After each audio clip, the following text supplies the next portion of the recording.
yeah, so we're done with S3. Now we'll talk a little bit about Action Engine and a couple other demos that we have. All right. So so this is my sales slide. So if you guys need any help, just you can hire us.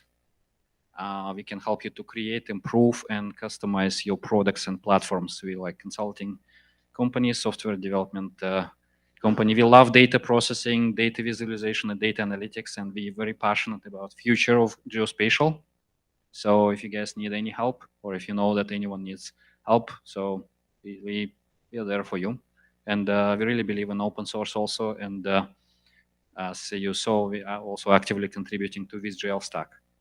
So, and yeah, I'm CEO and founder of Action Engine. I didn't introduce myself, so but we had a lot of nice interactions yesterday. So so many of you already like know that. So so quick two presentations today, two use cases. One is deck.gl for real-time live data, and the second one will be kind of sneak peeks and ChatGPT. I think this is being kind of touched today a couple times already, so nothing new, but we will show you where we are and how far are we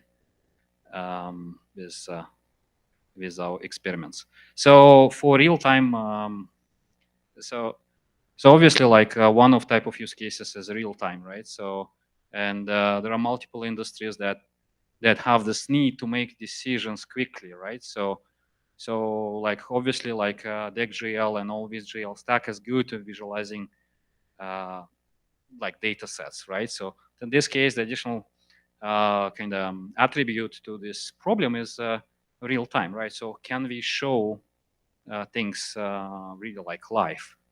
And so what we picked the example of transportation. So this is the demo application that we've built leveraging Portland public transportation data. So so this is something that actually online, and you can even play with that. So what you see here, the quality is kind of okay. So here you see those green boxes moving in kind of real time. So this is actual location of the bus as of now. So it's like right now this bus is right here, right? So and you also have you can obviously like see kind of zoom in and can see these vehicles in 3D. So if you zoom in, then you let's see. And I can show you the real kind of real deal after this. So we can look at the real application, but like for time, just want to show you the video. So those are the buses, and you see like the additional complexity was to actually to show the direction of the bus. So we know like this one is going this way. So it's like additional kind of visualization layer that really like show this icon. And the other complexity was so yeah, I'll talk a little bit about tech decisions that we made. So first of all, we get the data in shapefile and KML formats. So like we are not owners of the data, so data is provided by vendor who city of Portland is working with, and so we just using standard loaders.gl KML loader to load the routes. So you always have like the routes of the bus, and also you obviously like the position of the bus. So we were using interleaved mode in deck.gl with Mapbox. And we also had to implement animation worker that helps to achieve the smooth kind of movement of a bus or a train. Because like if you look at similar apps, I mean, most of them, they don't have 3D, which is kind of cool that here is easy. you can have like really like zoom in and see the 3D model of the bus. But then you also see that the animation is not smooth. So you see bus here, and then it disappears, and then it appears somewhere else. So in order to solve this problem, we were using animation worker. So I'll show you a little bit. So interleaved mod you guys played with this, like you know what it is. It's basically four kind of, you can call it layers, right? So you have 3D buildings, vehicles, map labels, and base map. And animation worker example, you can see animation worker on, animation worker off. So we can look, ignore this one. So this train, so it will be periodically lagging. So like, for example, here, it kind of stopped. And here on the top, you see the train is kind of moving, but then it's slowing down. So we're using some sort of like algorithm to make to predict where the bus will be. So this way it is really like smooth and seamless, and it's also 3D. Pretty sure there are like additional use cases that could be added to this. So we just wanted to show the power of deck.gl. So in addition to this, once we've done the first version, we then created additional layer. So now you actually, you can use it. There's a link at the end. So it's a vehicle and icon layer. As I mentioned, this was pretty tricky. So we had to have two layers to be able to demonstrate the direction of the bus. No, so we created this new layer. So if you want to show some vehicles, so you can use this layer. The other thing that we've done here is we also worked on optimization of performance because this is not specific to data accuracy anymore. This is specific to performance of the deck.gl. So we've done some optimizations to improve FPS. So I don't know, like in this example, he shows 45 seconds. Because it's easy to show like one bus, two buses, three buses, but when you show like 1,000 buses moving at the same time, things will get lagging.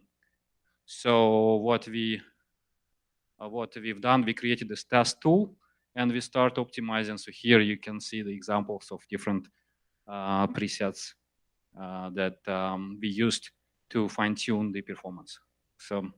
So free to use. I know there's guys from New York City here who want to play with this.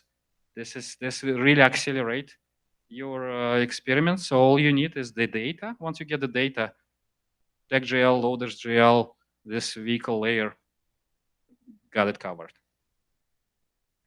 And additional features that we're still deciding if you want to add it or not, but this is all possible and not too difficult, right? So just a matter of time and effort. So you can add terrain layer, you can add additional transports, you can add traffic info, you can add some other GIS data sources to the city. So this experience will be rich. And I mean, one of the ideas that it could be even become a platform. So for any city, right? So if you standardize the data sources or give an option, so then this sort of application could be done very quickly for pretty much any city for any transport. And the last thing that we want to add is a LLM, because one of the use case maybe for users to really manage you just talking to your phones and look, I mean, can I make it I need bus, I need to go get there, do I have enough time to catch the next bus? And it's possible to answer this question and show you some sort of routes. So this could be good for users. The other example of LLM usage will be more for operators, right? So if someone is looking at all these vehicles, right? So the fleet of vehicles, they need to make quick decision. So LLM may be useful. So this is how I'm kind of switching to LLM. But before going to LLM, I'll just stop here for vehicles for a second. So any questions about vehicles? Anything you guys would like to? Okay, question. There's a mic.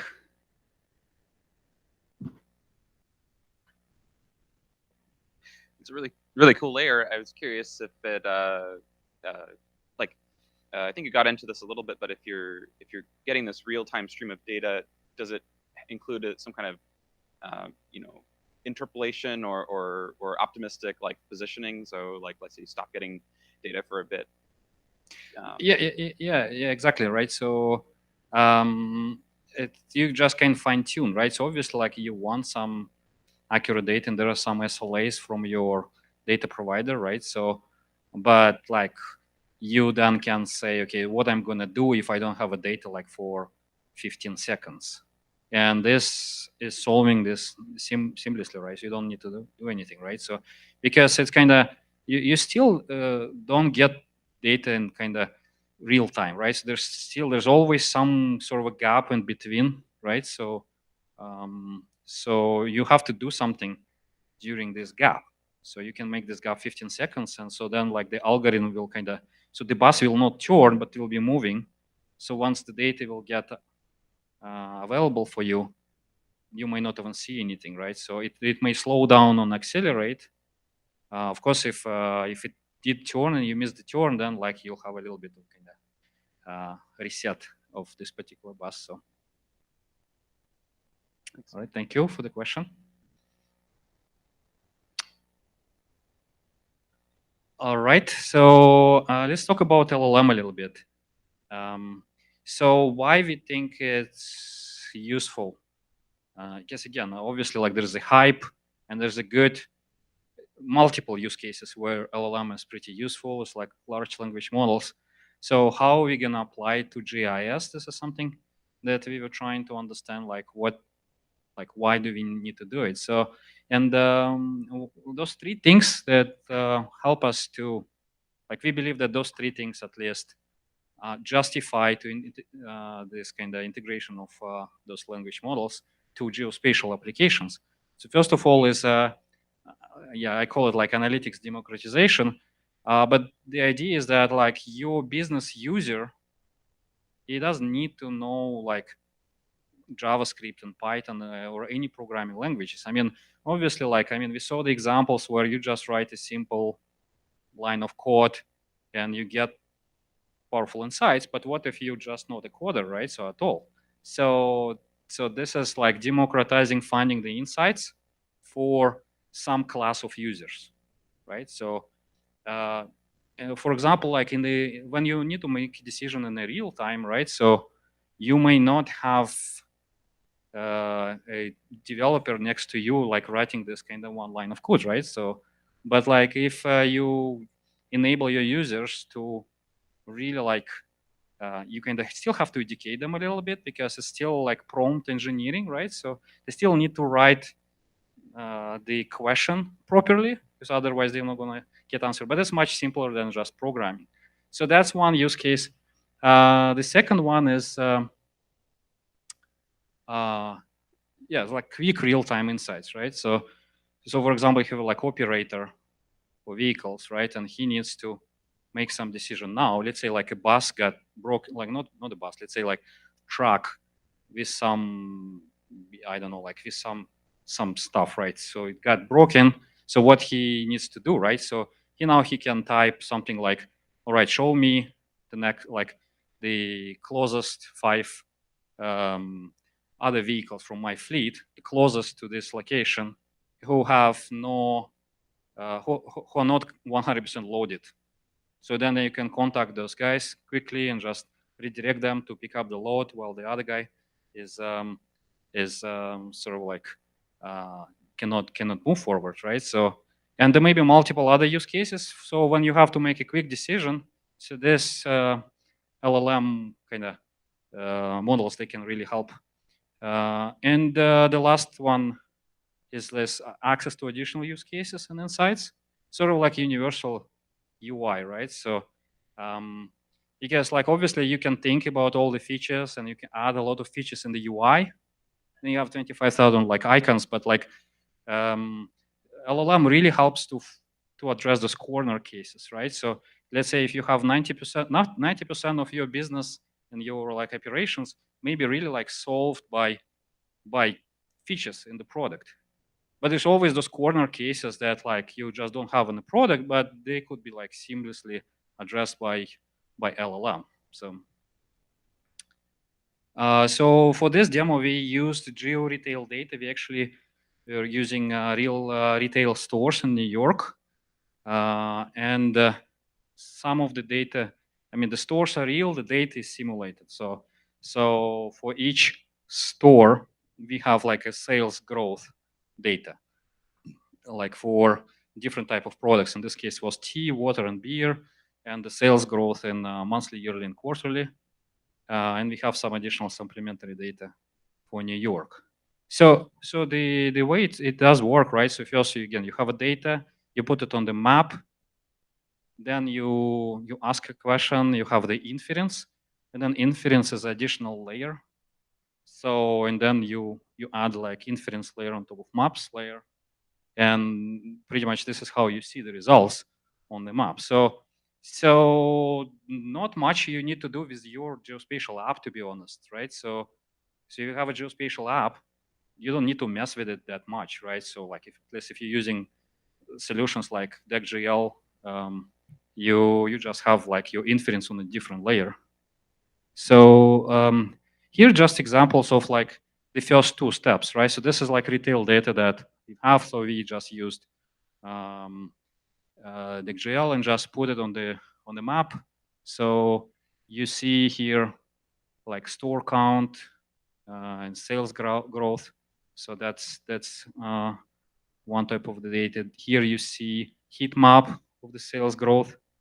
So so all the dots, all the blue dots are stores, and then you see some clustering.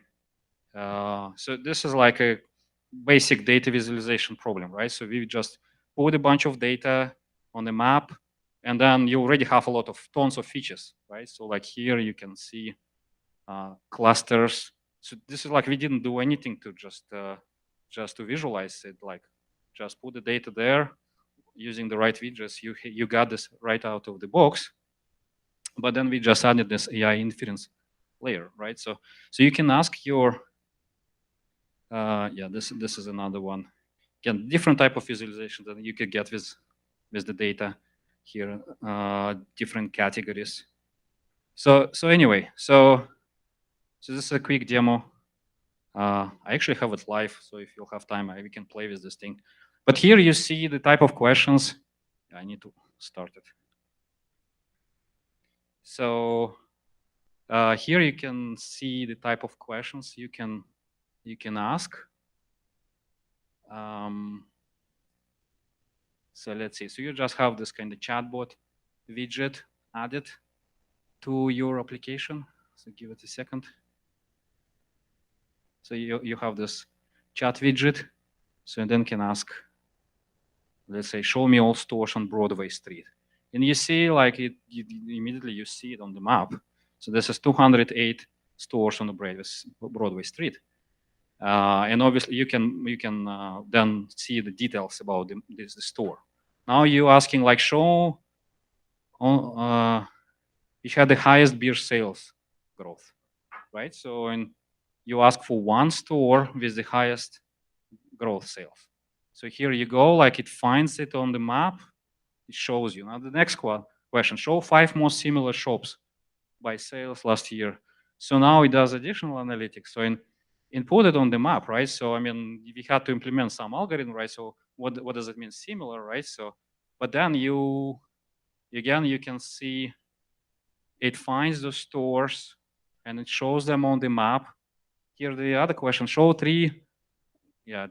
me 3 not similar shops. I mean, sometimes you have to use a funny language also. Show me all stores with positive, this is quick, Let me pause it. Let's see. So yeah, this one I found this. Pause it. Let's see. So it just gives you understanding that you may have a little bit more complex use cases, and it still will work fine. You can compare, and you can run a different type of kind of queries or questions here. So let's see.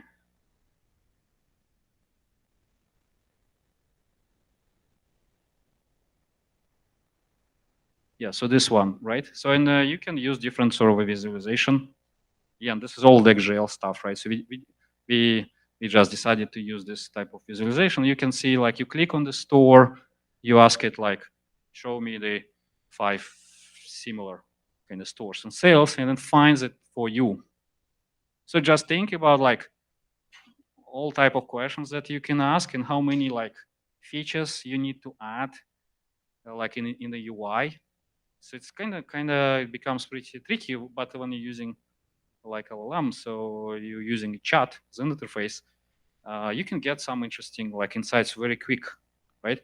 So of course you have to train your model, and sometimes you have to have some sort of algorithms, right? So designed for you, but then, like, what it happens is, like, you invoke those kind of algorithms uh, from UI just by writing stuff. So let's see. So here you can have more complex, like, queries. So show me all stores where the beer growth increased annual, but like water decreased, water sales decreased. So I mean, you cannot have UI feature for every question, but here you can see all the stores. So with the data that we generated, like, it looks like the beer sales growth is really high, and no one buying water anymore. So for example, but this is the fake data. So I don't know that this is the real case. So anyway, so that's the demo. So we went through this. So yeah. Anyway, so what could be next for things like this? Like, one of the idea that we have, that you can have, like, really, like, universal platform for rapid development of geospatial applications, really powered by VizGL. I know the guys from Carto is actually building something like this, and Foursquare Studio potentially, like, also could be having features like this. But you may also, maybe you will be the one who will build this platform for us. I know, we'll see. I'll stop here for questions.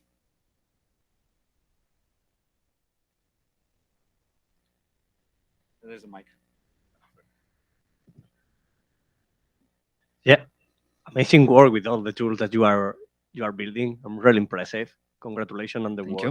Thank you. And I think that it's not only that to create different solutions with geospatial, that is solution that really solve problems for Yeah. business users. That is what at the end of the day they are doing. I really like the idea that is like how I think that we are going to evolve this with this thing of conversational GIS. That is like how we can simplify those interface. I was wondering if you have also other solution where you are applying different ways of applying filterings to some kind of application using generative AI and things like that. So if you're asking about, like, real life applications of generative AI, then the answer is not yet. So this is, like, our first try. Yes, I asked my guys, like, how difficult would it be? Everyone's saying, yeah, I mean, would be nice to have it. And I asked guys, okay, so can you do it? Like in 3 weeks, they got me this demo, because they didn't need to mess with any geospatial stuff. We just got all these tools, right? So now we just need to figure out, like, how to use how to do this inference and how to train the model. So the actual work was just to train the model for this particular use case. And you still have to do it for every use case. You still have to do some additional training and customization, but everything else could be just a platform, right? So you really like your application developers will be really focused on business case, right? So all the tools are there for them. I mean, we're using OpenAI, so it's a little bit clunky. So at some point, I would assume that one of the open source LLM will be actually the way to go. So, and I don't know, maybe it will be just geospatial LLM. I don't know. So, yeah, then I think that would be great if we can connect in some way from I'm thinking on creating a channel for generative AI Yeah. in Open Geospatial in the channel, because it is quite easy that we can enter in different death paths. Oh yeah. And would be great to share what we are doing, Yeah. because that is very useful for all of us, because it's something completely new, and I think that could be quite Yeah. interesting. Yeah, exactly. Hey, I had one question and one comment. I'll do the question first. Did you do any fine tuning on OpenAI to be able to be useful for your use case, or are you using it out of the box?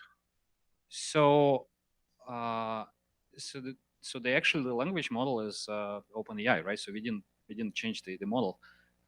You just need to train for your particular business case, right? So this is structured data. So it's just a big table. So now what you need to do is you need to explain to the AI these entities, right? So what is this particular column or row means? So you kind of train by giving them the right questions and answers for your particular business case. So then we're using LLM just to understand the text, and everything else is just infrastructure that they provide to train the model. And this infrastructure could be I mean, each LLM could have similar infrastructure. So, But in this particular use case, did you pass those examples as part of the system prompt, or well, I guess you said you didn't use fine tuning, so these examples were provided before passing the question. Is what you were saying? so like, I mean, you still have to do some sort of a training first, and then it understands what you're trying to do, right? So yeah, like for example, even show on the map, you have to explain what does it mean. So I mean, if you would have time, I would show you in the real demo. But sometimes you have to specify, like, show me on the map the top 5 stores, because if you ask like show me top 5 stores, it may just give you a table in the chat itself. So like a lot of nuances, but at least, and then there's always a way to ask the question wrong. So it's again, it's a little bit tricky, but again, it's just a first attempt. The point here is that like people know like OpenAI and the chat GPT more like as like a funny tool, like to talk to you, right? So to give you like a joke and stuff. But the reality is that you can actually just apply your business knowledge kind of into all this use case, and it will start giving you answers that, I mean, they didn't train in Microsoft on this data, right? So you give additional data, and all of a sudden, the model can understand your questions. Thank you. And then the comment I wanted to make was that perhaps we should be thinking of something like geo embeddings, especially if we settle on things like H3. We say, well, then we are going to add, let's say a lot of information that we found on who's on first, so that it can be close in embedded space to that H3 field, and then it's more of a lookup that we use to get the LLMs the right context to be able to ask questions instead of just using it to generate SQL for us. Yeah. I mean, I think that there should be some sort of a geospatial LLM in general, right? So you have like a open world kind of LLM that knows a bunch of stuff that you don't care about, right? So, but then what you just said is like specific to map, like to geospatial, right? So to coordinates and some additional knowledge that will be reusable for many geospatial use cases. So probably we need to have geospatial LLM, and then you still need to use your business data. So that's likely how things will happen. So, but I don't know. We'll see. It's a toy that engineers love to play with. So join the fight, join the community, and help us to actually extract value out of this. So, all right. Any other questions? Oh, actually, I used almost like an hour. Oh. Anything else? All right. So if you want to see the real demo, ping me. This is not just slides. I was playing with it right now. It's like really funny sometimes. So just let us know. We can show you more stuff. We can share. There's a great idea about creating some sort of a Gen AI kind of channel or community, because yeah, you're right. So this is so moving so fast, then there is no right path right now. So we just don't know, right? So, and I understand the Picarto problems, right? So here I show you the app, but like if they have to build a product and platform and make it kind of commercial, this is a like really difficult challenge because it's a little bit unpredictable. It's maybe slow, right? So you can ask a question and wait like for 20 seconds. Sometimes maybe okay, but for some use cases maybe not okay, and sometimes the answers are really like funky. So a lot of data validation is required in this case, because you don't want to mislead your users. You need to make sure that you really like validate. But the validation is a problem, right? So because there's so many corner cases, you cannot just like test everything. So there will be cases where like you never tested and like who knows what kind of answer it will give you. So if you like legally compliant for your answers to your users, then it's another problem that you have to solve, because you just don't know what the system will say. But like for some specific business application, I think it should be pretty good. So anyway, so thank you guys. Thank you very much.